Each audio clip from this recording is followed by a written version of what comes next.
우리들의 인생길의 최종 목표는 어딜까요? 하늘입니까? 예. 그래서 그 하늘을 가기 위해서는 어, 어떤 전환점이 필요합니다. 그래서 이제까지는 내 뜻대로 살았지만 이제는 하늘길을 살펴보고 그곳에 가려면 어떻게 살아야 될지에 대해서 좀 생각해 봐야 될 거예요. 그런데 주님은 우리를 하나님의 형상으로 만드셨다고 얘기하는데, 하나님의 형상은 우리들의 외모도 포함될 뿐만 아니라 우리의 마음, 즉 품성도 포함이 되는 것이죠. 그러면 특별히 우리들의 마음이 중요한 이유는 이 마음의 상태를 잘 알아서 하늘에 맞는 그런 품성으로 바꿔야 되니까요. 그래서 내 마음의 상태를 알아보는 건 참 중요합니다. 그래서 예수님께서 우리의 마음의 상태에 대해서 설명을 하시는데, 사람들은 이 무형체 것, 즉 보이지 않는 것들은 잘 이해를 못해요. 그리고 때때로 무시해요. 공기가 있어요? 증명하세요.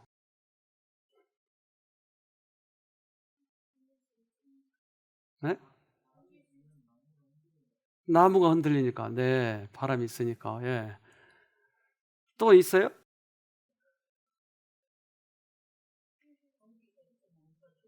죽어요. 숨을 쉬네요. 그러니까 여러 가지로 증명할 수 있잖아요. 그런데 사람들은 보지 않는 것을 잘 이해를 못해요. 그래서 우리가 알고 있고 우리가 보고 있는 것에다가 하늘의 그러한 신비함을, 하늘의 능력을 알게 해주는 거예요. 이걸 비유라고 그래요. 그래서 예수님께서는 비유로 말씀을 많이 하십니다. 근데 특별히 우리들의 마음에 있어서는 너무나 소중한 것이기 때문에 여러 각도에서 얘기를 해요. 예수님은 특별히 이 씨 뿌리는 비유를 통해서 우리의 마음을 점검하게 하셔요. 그런데 하늘에서 예수님이 내려오셨잖아요. 그것을 마치 성에 있는 사람들이 낮에는 보이니까 도적들이 안 오는데 밤에는 도적들이 오니까 성 안으로 다 들어가야 돼요. 낮에는 다시 나와서 일을 해요. 그런 것처럼 예수님은 성 안에 계셨다가 이제 성 밖으로 나오셔서 우리들에게 하늘을 소개해 주시는 것이에요. 농부들은 매일 그 성 밖에 나가 일했다. 그와 같이 하늘의 농부이신 그리스도께서도 씨를 뿌리기 위하여 이 땅에 나오셨다. 그는 평화스럽고 안전한 하늘집과 창세 전부터 아버지와 함께 가지셨던 영광을 버리시고 우주의 보좌를 떠나오셨다. 그는 괴로움과 시험을 받는 한 인간으로서 쓸쓸하게 이 땅에 오셔서 잃어버린 세상을 위하여 눈물로 생명의 씨를 뿌리시고 당신의 피로써 물을 주셨다. 그분이 이 땅에 오신 이유는 뭐라고요? 씨 뿌리러 오셨어요. 농부들이 밖에 가서 씨를 뿌려서 수확을 하듯이 예수님도 성 안에 계시다가 씨를 뿌리러 나오신 거예요. 어디다요? 그래요. 그래서 우리의 마음밭에다 씨를 뿌려요. 고린도전서 3장 9절 우리는 하나님의 동역자요 여러분은 하나님의 밭이며 하나님의 건물입니다.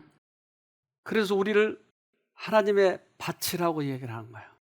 그러니까 하나님의 밭에다 씨를 뿌려보면 이 사람이 어떠한 밭인지를 알 수 있는 것이에요. 그래서 예수님은 당신의 피로 우리를 사셨기 때문에 십자가의 의미는 크게 두 가지로 나타난다고 그랬죠. 네. 십자가의 의미는, 첫째는 예수님이 우리 죄 때문에 돌아가셨다고 하는 것을 믿으면 우리는 구원을 얻는 거예요. 내가 아무리 죄를 많이 졌지만 예수님의 피값으로 다 사하셨다고 하는 것을 믿으면 우리는 구원을 얻는 거예요. 이것을 비록 우리가 죄인이지만 의인으로 칭해 준다고 하는 것이 그것이. 그래서 칭의라고 얘기해요. 근데 그것을 받아들였는지 안 받아들였는지를 어떻게 알 수 있다고요?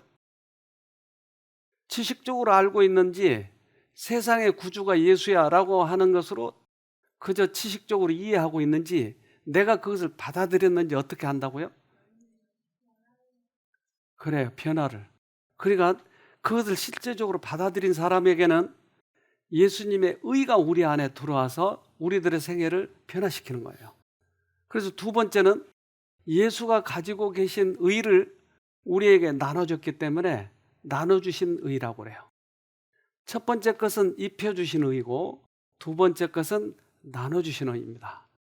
그러니까 그 십자가의 돌아가심이 우리들에게 이 마음의 변화를 일으켜 주시는데 그것을 받아들이면 의가 난다고 그랬잖아요. 하나님께서 당신의 아들을 주셔서 죽게 하심은, 다시 말해 불의한 자들을 위해 의인을 내어주심은 풍성한 영혼의 수확을 기대해서였다. 인간의 마음은 하나님의 씨 뿌리는 밭이다. 그곳엔 그리스도의 의가 자라나야 한다. 그러니까 당신의 그러한 십자가, 그가 우리 마음밭에다가 씨를 뿌리면 이게 의가 나와야 된다는 것이죠. 안 나오면 나와야 되잖아요. 안 나오면 밭에 문제가 있네요. 나와야 되는데 안 나오니까. 그래서 예수님은 우리 마음밭에다 씨를 뿌려보도록 하시는 거예요. 뿌리시러 오신 거예요. 마태복음 13장 37절 대답하여 가라사대 좋은 씨를 뿌리는 이는 인자요. 그래서 성경은 우리들의 이 마음밭에 대해서 아주 자세하게 설명했어요. 그래서 이 각도에서 저 각도에서 계속 이것을 비춰주고 있는 거예요. 그런데 우리는 내 마음의 밭의 상태를 알게 되면 어떤 부분이 내 밭이 잘못됐구나라고 인정을 하고 고쳐서 가면 되는데, 나는 막연히 믿는다고 하지만 내 마음밭이 어떤 줄을 모르면 계속 교만해서 살아가는 것이에요. 나는 다 완벽하다라고 착각하는 거예요. 그러나 씨를 심어보면 알 수 있죠. 씨는 무슨 씨를 심어야 될까요? 말씀. 그럼 오늘 뭐 하는 시간이에요 지금? 말씀 풀는 시간. 그래서 지금 말씀을 풀이고 있는데 졸리거나 잡념이 돌거나 이러면 잘 안 뿌려지겠네요. 생각해 봐야 되겠네요. 그러면 마가복음 4장 14절 뿌리는 자는 말씀을 뿌리는 것이라. 네. 그래서 예수님이 오셨을 때도 사람들이 안 받아들인 사람이 있었을까요? 예수님이 오셔서 세상에 말씀을 뿌렸잖아요. 그때도 안 받아들인 사람이 있었을까요? 그렇겠네요. 말씀인 그분이 오셔서 뿌렸는데도 안 받아들인 거예요. 그러니까 씨가 발화가 안 되는 거예요.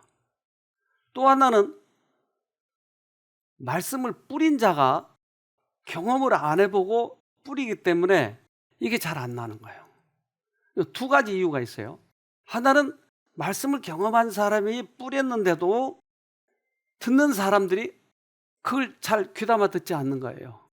딴 생각을 한다든가 또는 잡념을 한다든가 또는 존다든가 그러면 이게 안 들어오는 거예요. 그러니까 좀처럼 나지 않는 거예요. 이게. 또 하나는 뭐라고요? 말씀을 뿌리는 자가 이것을 경험하지 못했기 때문에 성령께서 역사를 못하기 때문에. 근데 반드시 좋은 밭에다 심으면 반드시 나게 된다는 하는 거죠. 하나님의 나라는 무력이나 폭력적인 수단에 의하여 건설되는 것이 아니라 사람의 마음속에 새로운 원칙을 심어줌으로써 건설된다는 것을 나타내 보이셨다. 자, 우리가 하늘나라에 대해서 지금 설명하고 있는데 하늘나라는 우리가 보이는 하늘나라가 있어요. 예수님 오실 때 그때 이제 우리는 그 나라에 들어가는 거예요. 근데 그 나라 가기 전에 우리는 은혜의 왕국에 먼저 들어가야 된다고 하는 거예요. 근데 그 은혜의 왕국은 어디서 시작이 된다고요? 마음에서. 그러니까 이 마음 안에 은혜의 왕국, 즉 보이지 않는 이란 그 영적인 부분, 무형체의 부분을 우리가 이해하기 위해서 지금 이걸 설명하고 있는 거예요. 그러니까 우리 마음에 왕국이 세워지는 거예요. 어떻게 세운다고요? 세상 왕국은 칼로 전쟁해서 대포를 쏘고 해가지고 전쟁에서 이겨서 그 왕국을 만드는데, 마음의 왕국은 어떻게 만든다고요? 여기 뭐라고 했네요? 하나님의 말씀이 심어지면 이 말씀의 원칙이 여기서 자라나게 되면 왕국이 시작이 된다. 즉 엉망진창 살아온 사람들이 쉼터에 와가지고 하나님의 말씀을 듣고 내가 잘못 살았구나. 그럼 어떻게 살아야지? 그리고 하나님의 말씀을 감동적으로 받아들이게 되면 씨가 발아에서 새로이 원칙이 심어져서 자라게 된다. 그러니까 내가 바뀌지 않았다고 하는 것은 말씀이 심어지지 않았다고 하는 거예요. 만약 오늘 이것이 심어지면 여러분 생애 속에 이것이 나타나는 거예요. 그런데 사람들은 자꾸 율법을 지키라 해서 지키게 만들려고 하는데, 말씀의 씨가 뿌려지지 않으면 율법을 지킬 수가 없다니까요. 그러니까 어떻게 해야 돼요?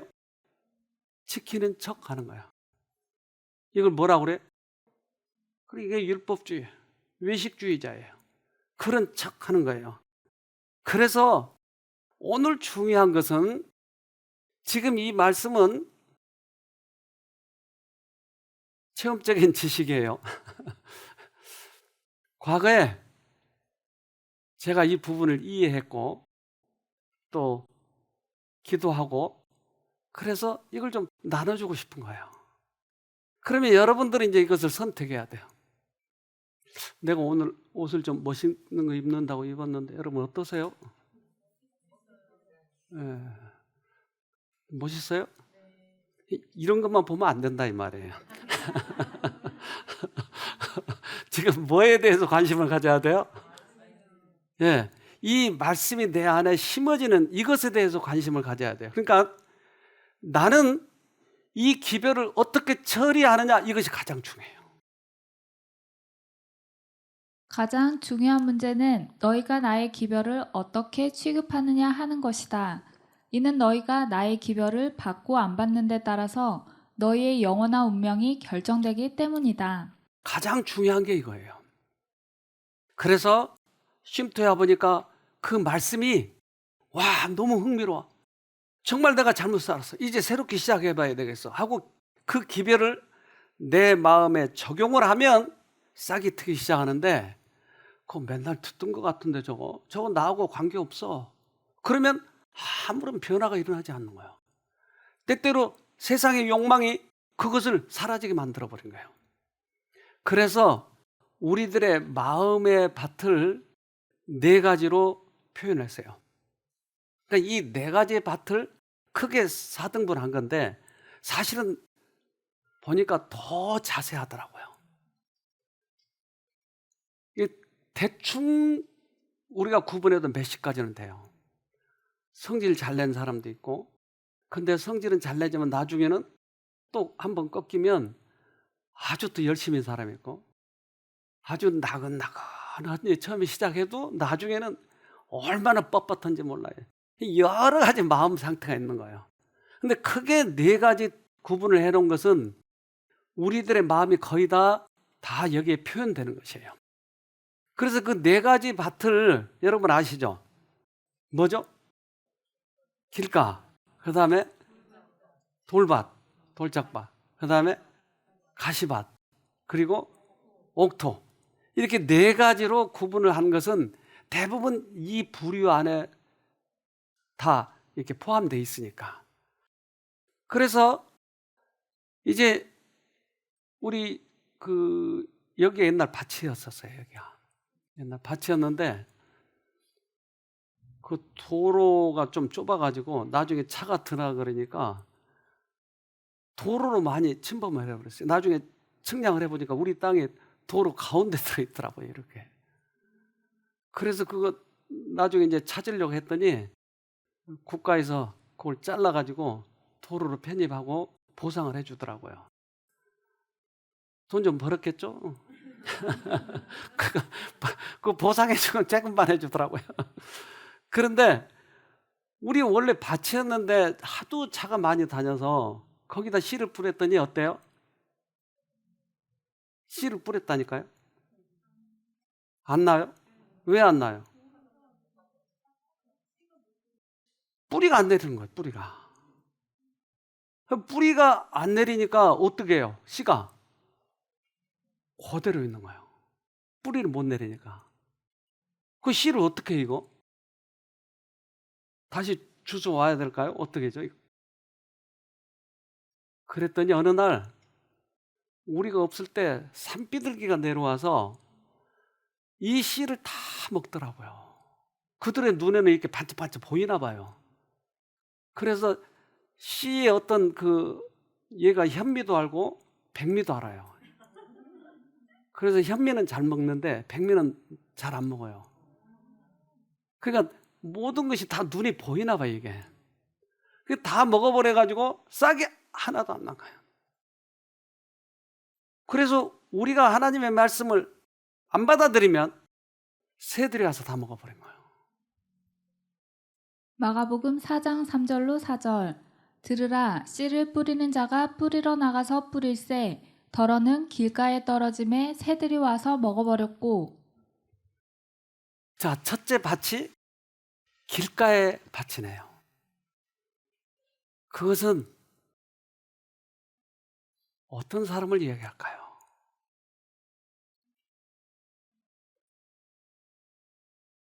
조상 대대로 하나님을 믿어서요.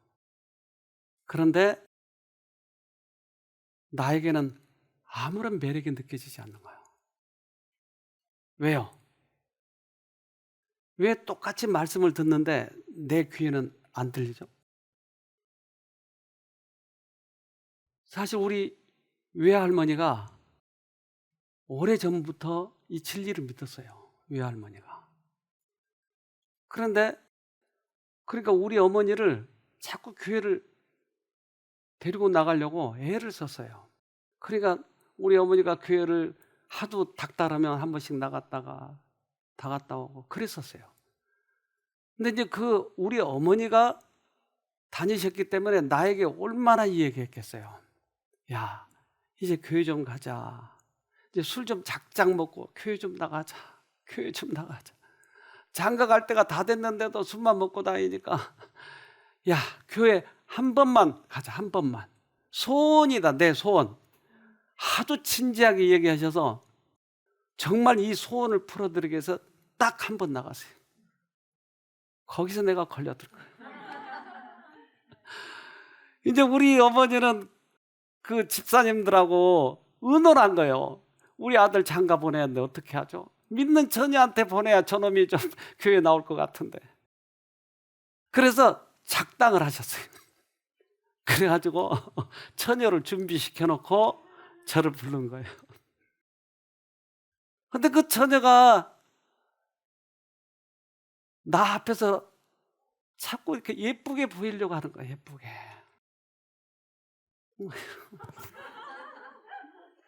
그러니까 내가 식상한 거예요, 이게. 그런데 저 난로가에 아무렇게나 옷 입고 와서 앉아있는 처녀가 오히려 마음에 든 거예요. 그래서 우리 집사람이에요, 그게. 그래서 거기서 만난 거예요. 그래가지고 집사님이 와서 아까 그 처녀 어때? 아유, 자, 안 만날래요. 또 마음에 든 처녀 있어? 저 화롯가에 앉아있는 처녀하고는 좀 그랬더니 딱 그렇게 만나게 해준 거예요. 우리 집사람이 그때 몇 시간 얘기했는지 잘 기억이 안 나요. 우리 집사람은 대여섯 시간이라고 했는데 다방에 옛날은 가서 만나잖아요. 6시간 동안에 내가 왜 그 말을 듣고 있었는지 모르겠어요. 근데 우리 집사람이 신앙을 하고 그 신앙 안에서 그 순수함, 신앙이 열렬한 이것이 내 눈에 안경이 씌어가지고 그게 이뻐 보인 거예요. 그래서 제 혼이 확 빠져버렸어요. 제가. 왜 그때는 들렸을까요? 왜 옛날은 안 들렸을까요? 그러니까 나의 상태가 좀 달라졌다는 얘기죠. 그들의 마음은 세상적인 거래와 쾌락과 죄가 난무하는 대로가 되어 있다. 이기적인 목적과 죄악적인 방종에 몰두된 사람은 죄의 유혹으로 강팍해 된 자이다. 그들의 영적 기능은 마비되어 말씀을 들어도 깨닫지 못한다. 나는 오로지 세상의 출세를 위해서 최선을 다해서 살아갔어요. 이거 세상에서는 좋다고 생각하는 거예요. 그런데 우리 어머니가 그렇게 수없이 얘기해도 저는 귀에 들어오지 않았어요. 내 주먹만 믿으면 되지 그 나약한 여자들이 가서 빌고 하는 거지 이 사나이가 무슨 교회 가서 빌어? 이런 게 도대체 귀에 들어오지 않았어요. 딱딱해져 버렸어요. 그래서 쉼터에도 투병생활 하면서 어떤 사람은 이 말씀을 듣고 확확 변하기 시작하는 거예요. 근데 어떤 사람은 세상적인 것만 생각하는 거예요. 그래서 이기적인 목적만 생각하니까 하나님께서 역사할 수가 없는 거예요. 이거 상당히 위험하더라고요, 이게. 그러면 다음에는 더 굳어지거든요. 그러니까 내가 회복되고 내 인생의 미래가 밝아지면 돈을 아무리 투자해도 아깝지 않는 거예요, 사실은 이게. 그런데 이기적인 것 때문에 놓쳐버린 거예요. 이런 것도 염두에 둬보세요. 내가 너무나 이기적인 사람인가 아닌가. 그러면 이게 씨가 발화를 안 하는 거예요. 그때 새가 잡아먹어. 새는 누굴까요? 사탄이에요. 그래서 우리는 하나님의 것과 세상적인 것 둘 중에 하나를 선택해서 가는 거예요. 이 기별을 어떻게 처리하느냐가 중요해요. 그래서 세상 면류관을 추구하는 자들은 그들을 조롱했으며 그들에게 검은 공들을 던졌다. 이 공들은 그들이 눈을 하늘 면류관에 고정시키고 있는 동안에는 그들에게 아무런 해를 끼칠 수 없었으나 검은 공의 뒤를 돌리는 자들은 그것에 의해 더러워졌다. 우리는 하늘을 향해 가는 거예요. 어쨌든 우리는 하늘을 향해서 가다가 안 믿는 사람도 있고 믿다가 떨어진 사람도 있고 또 하늘까지 가는 사람도 있고 그러는 거예요. 그런데 이것을 방해하기 위해서 사단이 하는 방법이 뭐라고요? 검은 공의 주의를 끄네요. 그렇다면 이 검은 공을 알면 되네요. 검은 공이 우리에게 던진대요. 검은 공을. 그러니까 이 공, 이것이 우리들을 덮어버리면 결국 거기에 집중하면 빠져들어가는 거예요. 그래서 여러분 자신을 돌이켜보세요. 나의 최고의 목적은 사실은 회복이에요. 여기 오신 목적이 회복이에요. 악습이든지 병이든지 회복이에요. 그런데 여기까지 가면 그 다음에는 이제 얼마든지 우리가 마음대로 생활을 할 수가 있는데 가는 도중에 자꾸 공이 나오는 거예요. 어떤 이기심의 문제, 어떤 직장의 문제, 또는 남녀 간의 문제, 이런 것들이 거기에 도달하지 못하도록 자꾸 공을 던지는 거예요. 이것에 우리가 유의해야 돼요. 성도들을 향하여 던져진 검은 공들은 거짓말을 좋아하며 또한 지어내는 자들에 의해 유포된 하나님의 백성들에 대한 비난의 거짓말들이다. 대부분 지어낸 것이다, 이 말이에요. 그런데 한 2, 3개월 전인가 한 1개월 전인가 안개가 그날은 엄청 많이 안개가 꼈어요. 그래서 앞이 안 보일 정도로 안개가 그때 많았어요. 근데 제가 산에 올라가는데 숲을 보면 여러분 뭐 보여요? 잘 안 보이죠? 근데 그날은 여러분 뭐 보여요? 거미줄이 보이죠? 그러니까 안 보였던 거미줄이 그날은 선명하게 거미줄이 다 보이는데 나하고 같이 간 분들은 그때 봤을 거예요. 그렇게 거미줄이 많은 줄은 몰랐어요, 그동안에. 나무마다 거의 있는 것 같아, 나무마다. 아니, 저렇게 많을 줄이야 꿈에도 생각하지 못했어요. 그러니까 그동안에는 눈에 안 보였던 것이에요, 거미줄이. 맑은 날에는. 근데 안개가 낀 날에 안개가 저 거미줄을 저렇게 달라붙으니까 선명하게 보이더라고요. 그런데 이 거미줄이 우리들 주위에 계속 거미줄이 있었던 것이에요. 덜컹 걸리는 거예요. 그것이 죄에 대한 유혹이었어요. 그렇게 많이 있는 줄을 처음 봤어요. 그래서 이기적인 것 또는 어떤 남녀 문제, 이성 문제, 그래서 이 쉼터에 온 사람들이 여기에 걸렸던 거예요, 여기에. 그래서 제가 다른 요양원에 가서도 과거에 몇 년 동안 이렇게 강의를 했는데, 그때 큰 문제가 암 환자끼리 이성교제를 해버린 거예요. 이게. 그 부인이고 남편인데, 그러면 그들이 결국은 회복이 안 되는 거예요. 그러니까 중요한 목적을 향해서 가야 되는데 이것들이 걸리게 만드는 거예요. 거미줄이 저렇게 많은 것이에요. 그러니까 우리들이 지금 가는 길에 혹시 이런 게 있나 여러분 봐야 돼요. 이것에 의해서 자꾸 끌려가면 나중에 말씀이 들어오지 않아요. 이사야 59장 6절. 그들이 거미줄로 짠 것은 옷이 되지 못하고 그들이 만든 것으로는 아무도 몸을 덮지 못한다. 그들이 하는 일이란 죄악을 저지르는 것뿐이며 그들의 손에는 폭행만 있다. 그래서 우리들의 공상, 근심, 여러 가지 욕망, 이것 가지고는 옷을 못 짜는 거미줄과 같다. 아무짝에 쓸데없는 것이다. 걱정만 하면 걱정이 우리들의 생애를 바꿔주나요? 돈을 갖다 주나요? 아니요. 걱정은 걱정으로 끝나는 거예요. 거미줄이에요. 아무짝에 쓸데없는 거예요. 그래서 이 시골의 노인이 아들이 있는데, 하나는 이런 아들이 있고, 날씨가 맑으니 우산 파는 아들놈이 걱정이요. 우산은 비가 와야 되는데 비가 안 오니까 걱정이에요.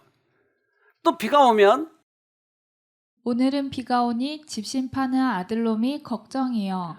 세상에 계속 걱정이에요. 그러니까 비가 오나 날이 밝거나 항상 걱정이에요. 이거 걱정 쓸만해요? 걱정은 아무짝에 쓸데없는 거예요. 이것이 우리들의 마음밭을 길가로 만든 거예요, 이게. 그래서 이것을 빨리 없애면 내 마음이 많이 바뀌어지는 거예요. 누가복음 21장 34절. 너희는 스스로 조심해서 방탕과 술 취함과 세상살이의 걱정으로 너희의 마음이 짓눌리지 않게 하고 또한 그날이 덕과 같이 너희에게 닥치지 않게 하여라. 자, 우리가 예수님이 이 땅에 오시기 전에 우리에게 주의해야 될 것을 몇 가지 거미줄에 걸리지 않도록 하시는 게 뭐였어요? 방탕과 술 취함과 세상살이 걱정이네요. 이것들을 조심하라고 하는 거예요. 그러니까 방탕은 나쁜 거죠. 술 취한 것도 나쁜 거죠. 근데 세상살이도 나빠요? 근데 왜 이걸 써놨을까요? 세상살이 나쁜 거예요? 아니잖아요. 세상살이 해야 되잖아요. 근데 왜요? 마땅히 세상살이라도 걱정하는 것은 예수님을 준비하지 못하게 만든다. 그래서 이것 가지고 사단은 거미줄을 쳐서 다가오는 거예요. 세상살이 그거 주님께 맡기고 기쁘게 살아가는 거예요. 쉼터에 와 있는 동안에도 세상살이 걱정을 다 자기가 안고 하는 거예요. 이거 내려놓자고 몇 번 얘기해도 안 되는 거예요. 계속 세상살이 걱정. 나 누가 있는데 그거 돌봐줘야 되는데 이런 걱정. 이것이 우리들의 이 마음을 변화시키지 못하는 것이에요. 그래서 일단 이것을 다 끊어버리자. 근데 걱정을 자꾸 하면 나중에 어떤 증상이 나타나죠? 치매가 와요. 치매 이거 심각한 병입니다. 치매 안 걸리려면 걱정하지 마세요. 걱정하지 마시자고요. 사람의 마음속에서 행해지는 인생의 게임에 사단은 근심과 재리와 쾌락 모두를 사용한다. 사단이 이걸 사용하고 있군요. 그러니까 쾌락, 즐거움 이런 것도 사단이 줄 수도 있고 걱정거리도 줄 수 있고 양쪽을 다 주네요. 이걸 가지고 양쪽을 다 사용해가지고 사람들을 홀려버린 거예요. 그래서 티베트 사람들이 격언이 하나가 있는데 걱정을 해서 걱정이 없어지면 걱정이 없겠네. 네, 아주 명언이네요. 걱정을 해서 걱정이 없어지면 걱정이 없겠네. 걱정을 달고 다녀, 걱정을. 그러니까 우리가 할 일은 아무리 거미줄이 많아도 하나님의 길로 가면 아무런 문제가 없이 가는 건데 처음에는 거미줄이 없는 줄 알았지만 안개가 끼다 보니까 거미줄이 그렇게 많았어요. 그때 저하고 같이 간 사람은 그걸 봤어요. 엄청 많아요, 엄청. 그렇게 거미줄이 많은지 제가 몰랐어요. 그래서 이제 길 갈 때도 요즘에는 추워서 잘 안 그러더라고요. 근데 여름에는 계속 제가 스틱으로, 등산 스틱으로 이렇게 하고 가요, 이렇게. 왜냐하면 눈에는 안 보이지만 거미줄이 많아. 그래서 이렇게 그렇게 많더라고요.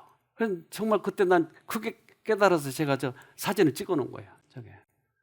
어쩜 그렇게 거미줄이 많죠? 우리가 자칫 잘못하면 거미줄을 딱 붙잡히는 거예요.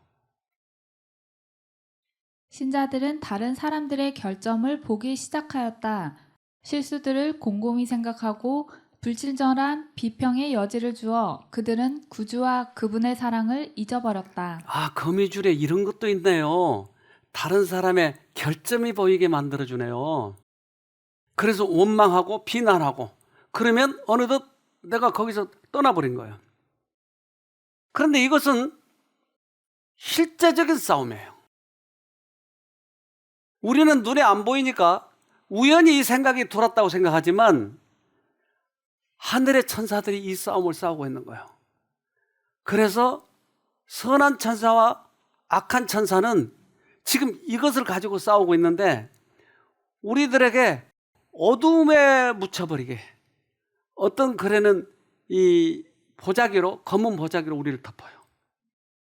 그럼 검은 보자기로 덮으면 도대체 우리들의 생각은 모두 다 어두움의 생각인 것이에요. 아무리 여기서 빠져나오려 해도 빠져나와지질 않는 거 이게. 그러니까 이 어두움에 갇혔을 때는 필요하고 필요한 게 하나님의 도우심인데 우리는 그 어두움 안에서 내가 오른쪽으로 가려고 하는 거예요. 모두 다 어두움인데 어두움 속에서 가장 옳은 건 뭐예요? 어둠이에요. 죄인이 가장 좋아하는 건 뭐예요? 죄예요. 근데 그 안에서 선택하려고 하니까 결국 죄를 선택하는 거예요. 이제 여기에서는 꼼짝하지 말고 하늘을 향해야 돼요. 하늘을 부르짖어야 돼요. 시험을 당하여 마치 벼랑 끝에 서 있는 것처럼 된 사람들을 도와주기 위하여 천사들이 빨리 날아다니는 것을 보게 될 것이다. 하늘의 천사들은 이들 영혼들을 포위하고 있는 악의 군대를 물리치고 그 영혼들을 인도하여 확실한 기초 위에 발을 디디도록 해준다. 이 두 군대 사이에서 벌어지고 있는 싸움은 세상의 군대들이 싸우는 것처럼 실제적이며 그 영적 투쟁의 결과에 영원한 운명이 달려있다. 그러네요. 그래서 우리들을 서로 자기 소유 만들기 위해서 엄청 시험이 많이 오고 투쟁을 하는데 사단은 우리에게 어둠을 덮어놔 버린 거예요. 그러면 내가 할 수 있는 것은 하늘을 향해서 불러야 돼요. 내가 이것을 헤쳐나갈 수가 없어요. 그러면 천사들이 실제적으로 이 어둠을 흩어준다고, 날개를 이렇게 펄럭이면서 실제적으로. 그러니까 우리가 이 실제적인 싸움이라고 하는 것을 인정하면 이 싸움에서 어떻게 해야 이길 줄 아는 거예요. 그런데 내 생각 속에서 가장 옳은 생각으로 간다고 가면 걸려 넘어지는 거예요. 하늘에서 와야 돼요, 이 생각이. 그래서 실제적인 두 천사 간의 싸움이기 때문에 이걸 여러분 명심하고 어떻게 헤쳐나가야 될지를 배워야 돼요. 이 근심하는 자들 주변에 악한 천사로부터 발하여진 해로운 분위기가 둘러쌀 때 하나님의 천사들은 이 깊은 흑암을 흩기 위하여 계속적으로 그들의 날개를 이들 위에 펄럭이고 있다. 실제적으로 펄럭인대잖아요. 그래서 악한 천사가 우리들을 어두움의 그 능력으로 가둬놔버리면 어떤 사람들은 막 미칠 정도예요. 여기 몇 분들이 그 경험을 했어요. 저도 옛날에 그 경험을 했고, 아무리 말씀을 보려고 해도 말씀이 안 보이고, 기도를 하려고 해도 기도가 안 되고, 가슴이 답답해서 터질 것 같아요. 이럴 때는 내가 빠져나오려고 노력하지 말고 거미줄을 빠져나오려고 하는 곤충들은 더 감겨요. 그때 하나님을 불러야 돼요. 그러면 하나님께서 천사를 보내서 날갯짓을 해주면 어둠이 가셔지는 거예요. 여러분, 이 경험을 해보시라고요. 잘못하면 그것을 통해서 내가 딱딱한 길가 마음밭이 돼버린 거예요. 설교를 듣는 사람들이 아무리 잘 설교를 해도 어떤 사람은 그것을 거절해버려요. 그리스도께서 당신의 사랑으로 영혼들을 이끌고 계시는 반면에 사단은 마음의 감동을 받고 구주를 찾고자 하는 사람들의 주의를 다른 곳으로 돌리게 하려고 애쓴다. 어떻게 돌리게 한다고요? 여러 가지 유혹거리, 근심, 이기적인 것들, 이런 것들을 통해서 우리의 눈을 감기게 만드는 거예요. 우리가 하려고 하지 말고 주님을 쳐다보면 되는 거예요. 밀어넣으려 아시죠? 원숭이에게 혀를 내밀어 봤어요. 그랬더니 저렇게 작은 원숭이가 혀를 같이 내밀어 준 거예요. 한 박자 늦었죠? 혀를 내밀고 들어간 다음에 혀를 내미는 거예요. 그래서 사람도 눈을 뜬 지 얼마 안 된 아이를 엄마가 혀를 내미니까 같이 내미는 거예요.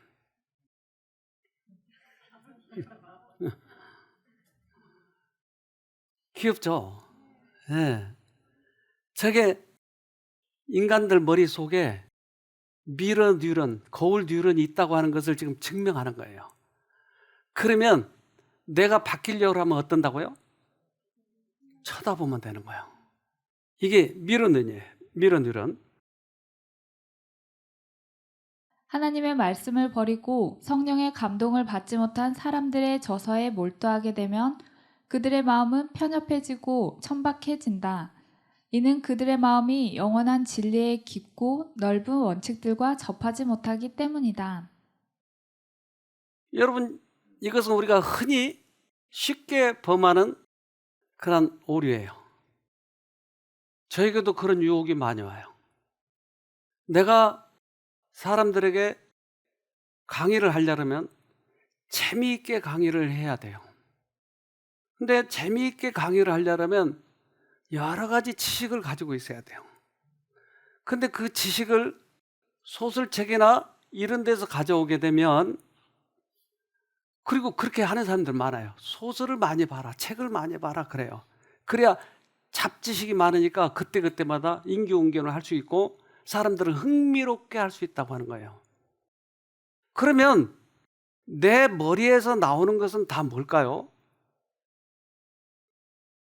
다른 사람들의 사상이에요. 그렇잖아요? 소설은 사람들이 쓰잖아요. 그러면 하나님의 것을 나눠줄 수가 없는 거예요. 그래서 처음에는 그것이 솔깃했어요. 그러나 바울이 그가 복음을 전할 때 웅변에는 웅변으로, 지식에는 지식으로 이렇게 해서 논리는 논리대로 하면서 사람들에게 막 전했어요. 그런데 사람들이 회심하지 않아요. 그래서 그가 고린도 교회에 와가지고 그가 마음을 바꿨어요. 어떻게 해요? 십자가를 높였어요. 사람들이 회심해서 엄청 사람들이 돌아온 거예요. 우리들의 우를 범한 거예요. 사람들을 귀를 즐겁게 하기 위해서 소설을 많이 보라고 하는 것이에요. 근데 그 소설의 그 저자들은 대부분 사람의 공상에서 나온 거예요. 공상과학, 공상소설, 이걸 흥미롭게 보는 거예요. 이것은 누가 우리를 끌어가느냐는 거죠.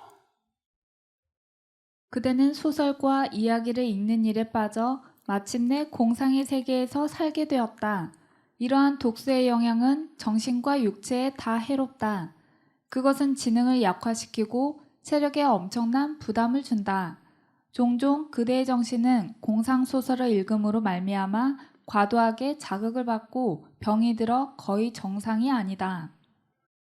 요즘의 청소년들 그래서 주의해야 됩니다. 이걸 보면 미련두련이 있잖아요. 그대로 내가 그것을 받아들여. 내가 내 머리로 아무리 이 부분을 안 받아들였다. 아, 이건 너무 잔인해. 아, 이건 우리 것이 아니야. 그렇게 끊으려고 해도 미련두련은 받아들여 버린 거예요, 이미. 그래서 조심해야 되는 거예요. 그래서 제 서재에는 거의 책이 없어요. 그래서 하나님의 말씀, 영감의 글들, 이것들을 머리에 넣어놓으면 내가 한 말은 다 무슨 말이에요? 진리의 말이에요. 그래서 우리들의 경험담을 이야기하고 때로 그 사람들에게 이해를 돕기 위해서 과학적인 지식이 필요하고 하는 건 오케이. 그러나 다른 사람들의 사상책을 읽어버리면 그 사상으로 빠지는 거예요. 이건 조심해야 돼요. 그때 새들이 날라와서 먹어버린 거예요. 이게. 마가복음 4장 15절 말씀이 길가에 뿌리었다는 것은 이들이니 곧 말씀을 들었을 때에 사단이 즉시 와서 저희에게 뿌리운 말씀을 빼앗는 것이요. 네, 이것이 길가에 뿌려진 씨예요. 이걸 우리가 조심하자고 하는 거예요. 우리들의 쾌락을 주기 위해서 별의별 방법으로 세상은 우리를 끌어가려고 해요. 게임, 마약, 담배, 술 이런 것들이 얼마나 많이 지금 만연돼 있는지 몰라요. 제가 캐나다 가서 깜짝 놀랐어요. 10대 학생들을 그쪽으로 보냈어요. 우리 그 교인들이. 그래서 그들을 좀 만났어요. 내가 캐나다 갔을 때. 그랬더니 그들이 하는 얘기가 이 학교에서 마약을 나눠줘요. 여러분 들어봤어요? 그런 말? 그들이 더 심한 마약으로 빠지지 않도록 하기 위해서 약한 마약을 나눠주는 거예요. 얼마나 그렇게 만연됐으면 그러겠어요. 캐나다 가보세요. 정말 그러더라고요. 트럭하면 거의 마약이에요. 그래서 우리 뇌를 즐겁게 하도록 하기 위해서 이거 왼쪽은 코카인 중독자고 오른쪽은 게임 과다 사용 시에 나타난 건데 똑같이 그 같은 지점에 이 활성화되어 있잖아요. 마약 중독자와 같은 인터넷 게임 중독자의 뇌. 분당 서울대병원 핵의학과 김상훈 교수팀은 9일 인터넷 게임 과다 사용자의 뇌 활동이 마약 중독자의 뇌 활동과 유사하다는 연구 결과를 발표했다. 김 교수팀은 행동성 중독으로 여겨온 인터넷 게임 과다 사용이 뇌의 신경학적 메커니즘으로 설명할 수 있는 의학적 질환임을 세계 처음으로 규명했다고 설명했다. 네, 같은 부위가 활성화되는 거예요. 그래서 우리들의 뇌는 쾌락을 즐기려고 하면 결국 그렇게 빠지는 거다. 우리들에게 좋은 교훈을 주셨는데 그것은 소돔이에요. 왜 소돔이 멸망했죠? 그들은 폭식과 술 취함과 이런 죄들이에요. 폭식과 술 취하는 그 같은 죄가 소돔 거민들의 도덕적 감수성을 무디게 하여 범죄가 그 악한 도시에 사는 남녀들의 기쁨인 것처럼 생각되었다. 그래서 도덕적인 것이 무너지니까 그리고 이제 모든 것들이 그들에게 유혹거리가 된 거예요. 그래서 소돔이 멸망하기 전에 하나님께서 천사를 보냈어요. 근데 천사들이 대부분 이 남장을 하고 하나 봐요. 남장. 여자들은 천사가 없을까요?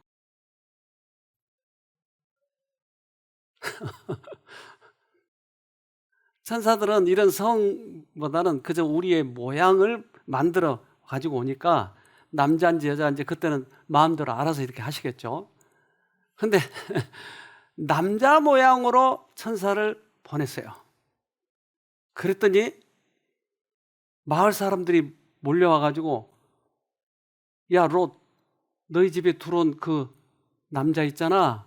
멋있게 생겼던데 우리하고 연애하게 내줄래? 그래서 성경에는 상관하려고 그래요. 상관은 남자끼리 연애, 즉 동성연애예요. 그래서 그 동성연애 그것은 소돔에서 발견된 거예요. 소돔에는 환락과 주연, 연애와 술 취함이 있었다. 가장 비열하고 가장 야수적인 정욕들이 제어되지 않았다. 백성들은 공공연히 하나님과 그분의 율법을 무시하였으며 포악한 행위를 즐겼다. 그들 앞에는 홍수전 세상의 신뢰도 있었고 하나님의 진노로 그들이 멸망당한 것을 알고 있었으면서도 그들은 동일한 악의 길을 따랐다. 그래서 이게 도덕이 무뎌지니까 이제 술 취함과 폭식, 연애 이것이 그들을 앞을 가로막은 거예요. 그래서 제가 유럽에 갔을 때 폼페이를 가봤거든요. 그 폼페이가 재로 다 덮였잖아요. 근데 지금 그걸 발굴하고 있거든요. 근데 그 발굴하는 것을 이제 사람들 앞에 보여주기 위해서 이제 보여주는데 연애 도시야 정말. 그래서 그 사창가가 있어요. 사창가를 가리키는 화살표가 남자 성기로 만들어놨어요. 이런 음란한 도시가 되어버렸어요. 그래서 남자끼리 연애하는 것을 이렇게 얘기해요.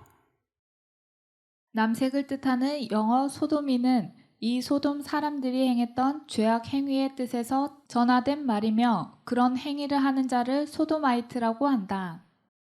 소돔에서 가져온 거 이게. 소돔에는 남색이 많았어요. 그러니까 소돔 사람이 하는 짓을 소도마이트, 소돔이. 이게 결국은 딱딱한 길이 돼버린 거예요. 전혀 하나님의 말씀이 들어가지 않았어요. 거기서 살아남은 사람은 거의 없었잖아요. 우리의 마음이 굳어지지 않도록 여러분 노력해야 돼요. 굳어져 버리면 다시는 돌이킬 수가 없잖아요.